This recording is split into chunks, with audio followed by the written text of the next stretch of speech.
Bonjour à toutes et à tous. Cette vidéo est consacrée à la transformation de l'autorail panoramique Jouef Champagnole en lui installant un système à commande radio et une batterie rechargeable pour faire tourner son moteur. Dans l'habitacle de l'autorail, j'ai installé un récepteur à commande radio, un convertisseur à baisseur de tension et une batterie rechargeable par port USB-C pour rendre l'autorail autonome du circuit électrique d'un réseau ferroviaire. Et pour éviter un retour de courant venant des rails allant vers le moteur, les lames de contact des roues du bougie-moteur seront sectionnées. Passons à la transformation de l'autorail. C'est un autorail qui se démonte facilement et qui possède de la place pour installer les modules électroniques de commande et la batterie. Pour commencer, il faut déposer un carter allongé en retirant deux vis.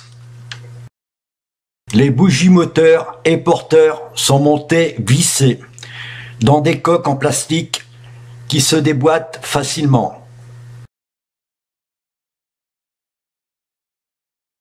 Une découpe a été faite sur le carter allongé pour le débordement de la batterie et un trou pour installer un mini interrupteur à glissière.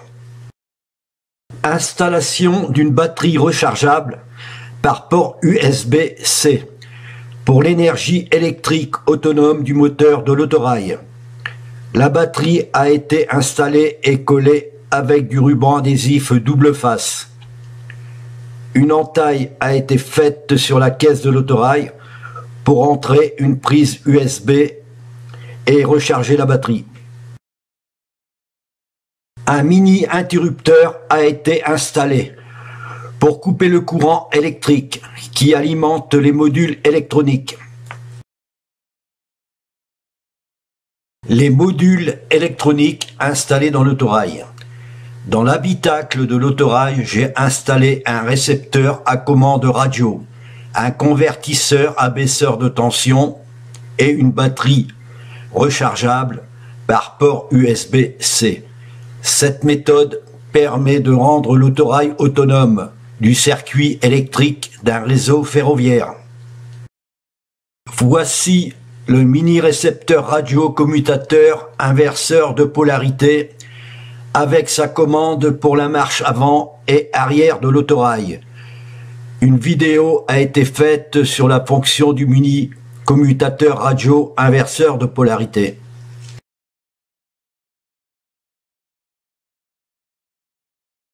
Le récepteur radio installé est collé avec un morceau de ruban adhésif double face. Et voici le mini convertisseur à baisseur de tension Bug. Sa résistance ajustable sert à régler la vitesse de rotation du moteur de l'autorail. La baisseur de tension est installée dans la coque du bougie porteur. Et de cette façon, la vis de réglage est facile d'accès.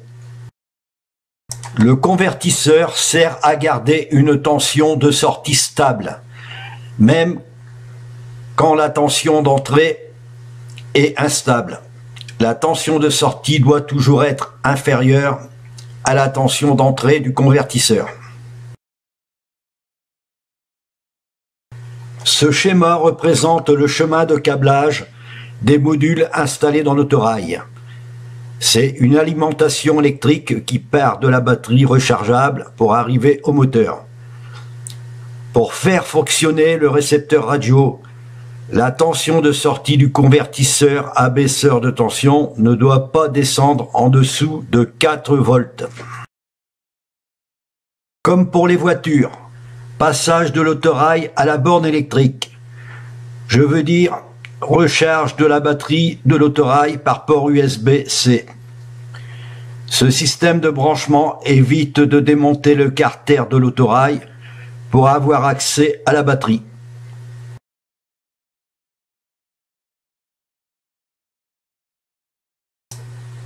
Modification de la radiocommande.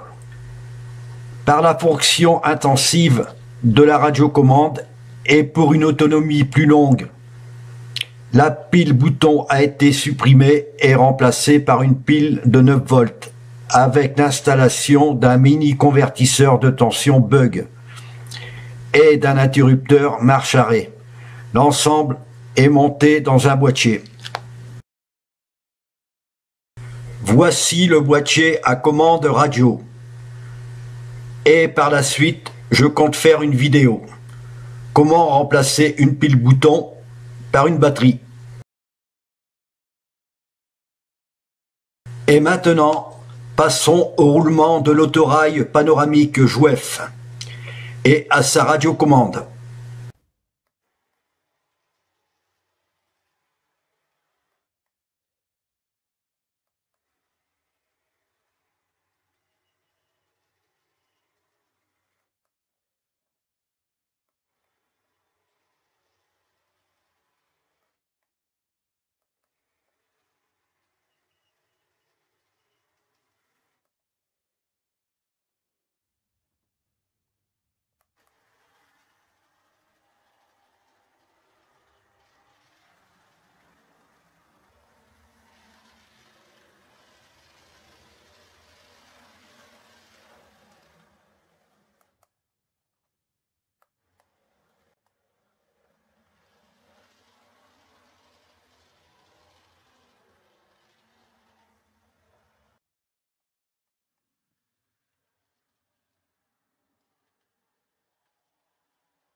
Et voilà, c'est terminé.